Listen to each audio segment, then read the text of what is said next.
इस कहानी का नाम है लाल हवेली, एक खतरनाक वैम्पायर की कहानी। शहर के नक्शे में वह जगह अब भी दर्ज थी, लेकिन कोई वहां जाना नहीं चाहता था। पुराने पहाड़ों के बीच घने जंगलों से घिरी लाल हवेली।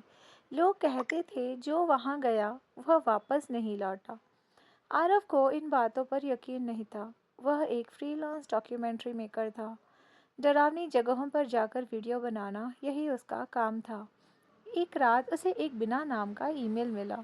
अगर सच में हिम्मत है तो लाल हवेली आओ, सिर्फ सूरज ढलने के बाद। साथ में एक लोकेशन थी। आरव मुस्कुराया। फेक, उसने सोचा। लेकिन उसी ईमेल के नीचे एक लाइन थी जिसने उसे रोक लिया। तुम्हारी माँ की मौत भी यहीं से जुड़ी है। आरव के हाथ कांप गए। उसकी माँ की मौत एक रहस्य थी। एक एक्सीडेंट बताया गया था, लेकिन शरीर पर मिले दो गहरे दांतों के निशान किसी ने कभी समझाए नहीं। अगली शाम आरव अपनी बाइक लेकर जंगल के रास्ते पर था। सूरज डूब रहा था। पेड़ काले साए जैसे लग रहे थे। हवा में अजीब सी सड़ांत थी। मोबाइल नेटवर्क गायब। और तभी उसने देखा, सड़क के बीच खड़ी एक लड़की, सफ़ेद कपड़े, लंबे काले बाल और आंखें बहुत ज़्यादा लाल। मदद चाहिए? आरव ने पूछा। लड़की मुस्कुराई। उसकी मुस्कान में कुछ गलत था। हवेली यहीं पास है, उसने धीमी आवाज़ में कहा। अगले ही पल वह गायब। आरव का दिल ज़ोर ज़ोर से धड़कने लगा। हवेली सामने थी, पुरानी, टूटी हुई, लेकिन अजीब तरह से जिंदा। दरवाज़ा अपने आप खुल गया। अंदर कदम रखते ही दरवाज़ा ज़ोर से बंद हो गया। अंधेरा। फिर मोमबत्तियाँ अपने आप जल उठी और एक आवाज़ गूंजी। तुम आखिर आ ही गए आरव। सीढ़ियों से एक औरत उतर रही थी। बहुत खूबसूरत, बहुत ज़्यादा। सफ़ेद त्वचा, लाल होंठ और आंखों में सदियों का अंधेरा। मेरा नाम है एलिज़ा, उसने कहा। मैं इस हवेली की मालकिन हूँ। आरव ने पूछा, तुम्हें मेरा नाम कैसे पता? एलिज़ा हंसी। मैं तुम्हें बचपन से जानती हूँ। एलिज़ा उसे एक कमरे में ले गई। दीवारों पर पुरानी तस्वीरें थीं और एक तस्वीर ने आरव की सांस रोक दी। उसकी माँ लाल हवेली के सामने खड़ी थी। वह यहाँ क्यों आई थी? आरव चिल्लाया। एलिज़ा की आंखें चमक उठी, क्योंकि वह भी हमारी तरह बनना चाहती थी। हमारी तरह? एलिज़ा ने अपने दांत दिखाए, नुकीले, तेज, खून से सने। हम अमर हैं, एलिज़ा बोली।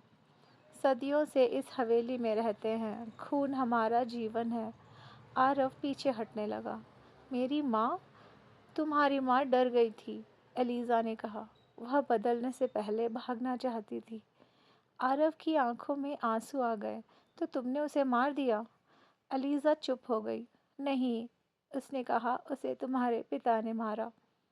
एक परछाई उभरी। एक आदमी, आरव का पिता। लेकिन वह वैसा नहीं था। उसकी आंखें काली थी, चेहरा बेजान। बेटा, उसने कहा, मैंने तुम्हें बचाने के लिए यह सब किया। आरव कांपने लगा। तुम वैम्पायर हो? हाँ, पिता बोले। और अब तुम्हारी बारी है। एलिज़ा आगे बढ़ी। तुम्हारी रगों में हमारा खून है आरव, इसीलिए तुम जिंदा बचे। उसने अपनी कलाई काटी। खून टपकने लगा। इसे पी लो और अमर बन जाओ। आरव के कानों में माँ की आवाज़ गूंजी। कभी अंधेरे को मत अपनाना। आरव ने मेज पर रखी चांदी की छड़ी उठाई और पूरी ताकत से एलिज़ा के सीने में घोंप दी। एक चीख। हवेली कांपने लगी। बाकी वैम्पायर दीवारों से निकल आए। खून, चीखें, अंधेरा। आरव भागा। पिता ने रास्ता रोका। अगर बाहर गए तो मर जाओगे। मरना मंजूर है, आरव चिल्लाया, लेकिन राक्षस बनना नहीं। आरव किसी तरह बाहर निकल आया। हवेली के पीछे सूरज उग रहा था। लाल हवेली आग में जल रही थी। वैम्पायर राख बन चुके थे। आरव जमीन पर गिर पड़ा। लेकिन तभी उसने अपनी कलाई देखी, उसकी नसों में कुछ हिल रहा था और उसकी आंखों का रंग धीरे धीरे लाल होने लगा। उसके कानों में एलिज़ा की फुसफुसाहट गूंजी, अंधेरे से कोई नहीं बचता आरव। अगर आपको ये कहानी पसंद आई तो भाग दो के लिए कमेंट कीजिए, लाइक कीजिए, मेरे चैनल को सब्सक्राइब कीजिए और शेयर कीजिए। Thank you so much.